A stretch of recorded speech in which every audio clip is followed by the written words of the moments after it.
Good morning everyone. आज हम data file handling in Python series में डेटा फाइल हैंडलिंग के कुछ प्रोग्राम्स को डिस्कस करेंगे। अपने प्रीवियस वीडियोस में मैंने आपको डेटा फाइल हैंडलिंग के सभी महत्वपूर्ण टॉपिक्स के बारे में बता दिया है। अगर आपने मेरे वो प्रीवियस वीडियोस नहीं देखे हैं तो उन्हें आप ज़रूर देख लें, उनका लिंक आपको डिस्क्रिप्शन में मिल जाएगा। आज जो हम प्रोग्राम डिस्कस करेंगे वो प्रोग्राम्स क्लास 12th में CBSE में कंप्यूटर साइंस पढ़ने वाले स्टूडेंट्स को के लिए भी बहुत फ़ायदेमंद हैं। तो इन प्रोग्राम्स को ज़रूर देखें और अच्छी तरह से समझ लें। चलिए देखते हैं पहला प्रोग्राम। हमारा पहला प्रोग्राम है write a functions to count the total number of spaces, lines and characters in a given line of text in Python. कहने का मतलब है कि आपके कंप्यूटर में एक कोई फाइल है, टेक्स्ट फाइल।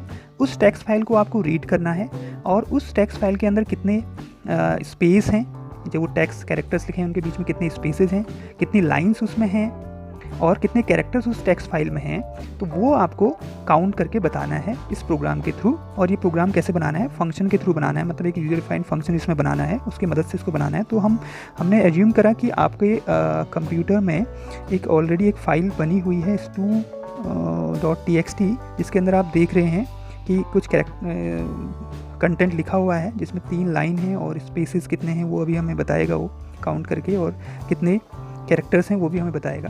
तो हमने मान लिया कि ये stu.txt आपके कंप्यूटर में स्टोर्ड है। तो अब इसको कैसे रीड करेंगे उसके लिए ही हमने ये प्रोग्राम को बनाना है। तो इस प्रोग्राम को समझते हैं। हमने सबसे पहले एक यूजर डिफाइंड फंक्शन बना लिया काउंट, जो इस सब प्रोसेस करेगा। उसके अंदर हमने फाइल ऑब्जेक्ट की मदद से ओपन फंक्शन यूज़ करके उस फाइल को ओपन कर लिया, stu.txt को ओपन कर लिया। फाइल मोड कौन सा हो गया? रीडिंग मोड हो गया। ये सब हम पहले डिस्कस कर चुके हैं, इसमें आपको कोई कन्फ्यूजन नहीं होना चाहिए। देन उसके बाद जब आपका फाइल ओपन हो गया है तो उसके बाद उसके कंटेंट को रीड करना स्टार्ट करते हैं। रीड करने के लिए मैंने एक वेरिएबल ले लिया डेटा, जो वहाँ से कंटेंट रीड होके आएगा फाइल से, वो डेटा के अंदर स्टोर हो जाएगा। और मैंने लिखा एक line file object dot read. ये जो स्टेटमेंट है, ये स्टेटमेंट क्या करेगा? वहाँ से सारे कंटेंट को रीड करके किसके अंदर स्टोर कर देगा? डेटा के अंदर स्टोर कर देगा। डेटा एक वेरिएबल है, ठीक है। अब मैं जो ये डेटा वेरिएबल है इसको क्या कर सकता हूँ? प्रोसेस कर सकता हूँ, चेक कर सकता हूँ इसके अंदर कि कंटेंट क्या क्या कौन सा कंटेंट में कितने स्पेसेस हैं, कितने लाइंस हैं, ठीक है। अब जो हम स्पेसेस, लाइंस और कैरेक्टर्स काउंट करेंगे उनको स्टोर करने के लिए एक तरह से हम कह सकते हैं, स्टोर करने के लिए हमने 3 वेरिएबल ले लिए। एक स्पेस वेरिएबल ले लिया जिसको इनिशियल वैल्यू 0 कर दी, एक लाइन वेरिएबल ले लिया जिसको इनिशियल वैल्यू 1 कर दी, एक CHARC कैरेक्टर एक वेरिएबल ले लिया जो कैरेक्टर को स्टोर करेगा, उसकी इनिशियल वैल्यू भी मैंने 0 ले ली। ये तीनों वेरिएबल्स हैं जो उनकी वैल्यूज़ को जो काउंटेबल वैल्यू मिलेगी उनको एक तरह से पॉइंट आउट करेंगे या उस ऑब्जेक्ट को पॉइंट करेंगे। कहने का मतलब जो काउंटेबल वैल्यू मिलेगी हमें, ठीक है। तो उनको स्टोर करने के लिए हो गया ये सिमिलर हम बात करें तो। देन उसके बाद अब मेरा प्रोसेस है कि मैं क्या करूं कि उसको हर एक कैरेक्टर को चेक करूं, कि उस फाइल के अंदर हर एक कैरेक्टर को मैं चेक करूं कि वो स्पेस तो नहीं है या लाइन उसमें कितनी है और कैरेक्टर्स उसमें कितने हैं। तो उसके लिए मैंने एक फॉर लूप चलाया आपका, फॉर आई इन डेटा। उस डेटा जो कंटेंट डेटा वेरिएबल था जिसके अंदर वो कंटेंट आया था उसके अंदर चलाया मैंने, और मैं चेक कर रहा हूँ हर कंटेंट को। और कैसे चेक कर रहा हूँ? मैंने आई इक्वल टू 3 कंडीशन यहाँ पर लगा दी। कि एक कंडीशन में लगा दिया कि स्पेस तो नहीं है, दूसरी कंडीशन में लगा दिया कि वो लाइन तो नहीं है, लाइन के लिए सिलेक्शन डिफाइन कर दिया, और तीसरे केस में कह दिया कि वो कैरेक्टर्स में एडिशन कर दिया। तो पहला केस है if I equal to space, तो स्पेस में एक ऐड हो जाएगा, स्पेस बढ़ जाएगा अगर वो उसको स्पेस मिलता है। नहीं मिलता है तो एलिफ में जाएगा, तो देखेगा कि लाइन तो नहीं है, वो स्लैश एन तो नहीं है, वहाँ पर स्लैश एन भी नहीं होगा, तो अगर होगा तो लाइन में +1 हो जाएगा, अदरवाइज एल्स में कैरेक्टर में आपका +1 हो जाएगा। फिर आगे नेक्स्ट कैरेक्टर को चेक करेगा, नेक्स्ट कैरेक्टर स्पेस तो नहीं है, ठीक है। नेक्स्ट कैरेक्टर स्पेस अगर मिलता है उसे तो स्पेस में प्लस कर देगा, और अदरवाइज़ एलिफ में जाएगा, एलिफ में चेक करेगा कि स्लैश एन तो नहीं है, तो ऐसा भी पॉसिबल अगर है तब तो लाइन में प्लस कर देगा, अदरवाइज़ कैरेक्टर में प्लस कर देगा, ठीक है। तो इस ढंग से ये पूरा का पूरा प्रोग्राम आपका चल रहा है। उस फाइल को अगर आप दोबारा से देखें तो आप देख रहे होंगे कि ये फाइल के अंदर जो कैरेक्टर्स हैं, सबसे पहले P को चेक किया उसने, Y को चेक किया, फिर T को चेक किया, फिर H को चेक किया, फिर O को चेक किया, फिर N को चेक किया। इस ढंग से पाइथन जो लिखा हुआ है इसको 1 by 1 चेक किया उसने, देन उसके बाद उसको एक स्पेस मिलेगा तो स्पेस में काउंट कर देगा। अभी तक वो कैरेक्टर में प्लस प्लस करेगा, और जैसे ही वो लैंग्वेज में पहुंच जाएगा तो उसके बाद उसको स्लैशन मिल जाएगा तो वो लाइन में प्लस प्लस कर देगा। फिर नेक्स्ट लाइन में के सारे कैरेक्टर्स को पढ़ेगा, ठीक है। फिर इसी ढंग से आपका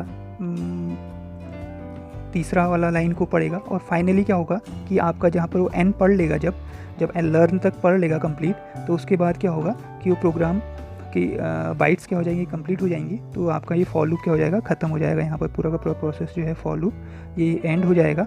एंड होने के बाद अब आप यहाँ पर क्या करा सकते हैं, उनको प्रिंट करा सकते हैं। टोटल स्पेसेस स्पेस प्रिंट हो जाएंगे, टोटल लाइंस में लाइन प्रिंट हो जाएंगे, और टोटल कैरेक्टर में कैरेक्टर्स प्रिंट हो जाएंगे जो वेरिएबल्स के अंदर वैल्यू हुई होगी। और देन उसके बाद उस फाइल को आप क्या कर देंगे, क्लोज मेथड से आपने उसको क्लोज कर दिया, ठीक है। देन मेन के अंदर आपने क्या कर दिया, क्योंकि ये यूजर डिफाइंड फंक्शन था, यूजर डिफाइंड फंक्शन को क्या करना पड़ता है, कॉल करना पड़ता है। तो हमने इसको कॉल कर दिया। फंक्शन कॉल होते ही आपका कंट्रोलर काउंट फंक्शन के अंदर जाएगा, और ये सारी प्रोसेस जो मैंने अभी तक बताई आपको, ये सारी प्रोसेस रन होगी। और इस तरह से आपके स्क्रीन पे लिखा हुआ आ जाएगा कि उस फाइल के अंदर टोटल स्पेसेस 15 और टोटल लाइन्स 3, टोटल कैरेक्टर 78, और ये फाइल थी वो आपकी जिसको हमने पढ़ा था। तो ये था एक प्रोग्राम जो किसी टेक्स्ट फाइल में आपके number of lines, number of characters और नंबर ऑफ स्पेसेस को काउंट कर रहा था, ठीक है। एक और प्रोग्राम हम देखते हैं, इंपॉर्टेंट प्रोग्राम है। Write a program to copy your content of a text file to another text file in Python. मतलब कि हमें करना क्या है, एक टेक्स्ट फाइल के कंटेंट को दूसरे टेक्स्ट फाइल में कॉपी कर देना है, सारे कंटेंट को। तो टेक्स्ट फाइल अभी तक हमने जो अभी देखी थी, हमने एक टेक्स्ट फाइल बनाई थी stu.txt जिसके अंदर 3 लाइन्स स्टोर थी। हम इसी stu.txt की कंटेंट को एक दूसरी टेक्स्ट फाइल में हम बनाएंगे। उसका मैंने बनाया है इसमें प्रोग्राम में, आप देखेंगे तो टैम्प नाम से बनाई है। उस टैम्प के अंदर हम उसे क्या करेंगे, राइट कर देंगे, ठीक है। तो हमें क्या करना है, एक फाइल को तो रीड करना है, ठीक है, stu.txt के उसको रीड करना है, वहाँ से कंटेंट को रीड करके लाना है, और दूसरे फाइल में उस कंटेंट को क्या कर देना है, राइट कर देना है। तो हमें क्या बनाने पड़ेंगे, 2 फाइल ऑब्जेक्ट बनाने पड़ेंगे। एक फाइल ऑब्जेक्ट तो मदद करेगा कंटेंट को रीड करने के लिए, और दूसरा फाइल ऑब्जेक्ट मदद करेगा कंटेंट को राइट करने के लिए, ठीक है। इसके भी सिंपल वही है, आपकी कैसे बनाना है, यूजर डिफाइंड फंक्शन की मदद से बनाना है। तो आपने एक फंक्शन बना लिया, यूजर डिफाइंड फंक्शन, इसको फिर बाद में कॉल करा दिया है मेन प्रोग्राम से। तो कॉपी एक फंक्शन बना है जिसके अंदर आपने देखा कि आपने सबसे पहले FO एक ऑब्जेक्ट बनाया है जो क्या कर रहा है, stu.txt फाइल को रीडिंग मोड पे ओपन कर रहा है, क्योंकि हमने इस फाइल के कंटेंट को पढ़ना है, ठीक है। और देन फिर आपने एक फाइल ऑब्जेक्ट FO1 बनाया है, ये एक फाइल को बना रहा है time.txt। इसको ओपन किया आपने कौन सी मोड पे, राइटिंग मोड पे ओपन किया, क्योंकि हमने इसके जो कंटेंट है stu.txt के कंटेंट को किस में राइट करना है, time.txt में राइट करना है। तो इसलिए इसको हमने राइटिंग मोड में खोला, और stu.txt को हमने रीडिंग मोड में खोला। ये यहाँ पर समझना बहुत ज़रूरी है। देन उसके बाद हमने एक वेरिएबल ले लिया, और वेरिएबल के अंदर हमने लिखा variable equal to data equal to FO.read। That means ये क्या करा है इसने, इस फाइल ऑब्जेक्ट ने रीड कर दिया इसके कंटेंट को, stu.txt के कंटेंट को रीड कर दिया, और रीड करके उसको कहाँ स्टोर कर दिया, डेटा वेरिएबल के अंदर स्टोर कर दिया। एंड देन आफ्टर दैट हमने क्या करना है, इस जो कंटेंट है ये कंटेंट को राइट कर देना है किसमें, time.txt में राइट कर देना है। तो उसके लिए मैंने एक अगला स्टेटमेंट लिखा, और फाइल ऑब्जेक्ट यूज़ किया FO1 डॉट राइट, और उसके अंदर पास कर दिया डेटा वेरिएबल जो कंटेंट था। ये क्या करेगा, ये स्टेटमेंट क्या करेगा, ये डेटा के सारे कंटेंट को, जो डेटा के अंदर कंटेंट मौजूद था उसको राइट कर देगा कहाँ, time.txt फाइल में इसको कर देगा, ठीक है।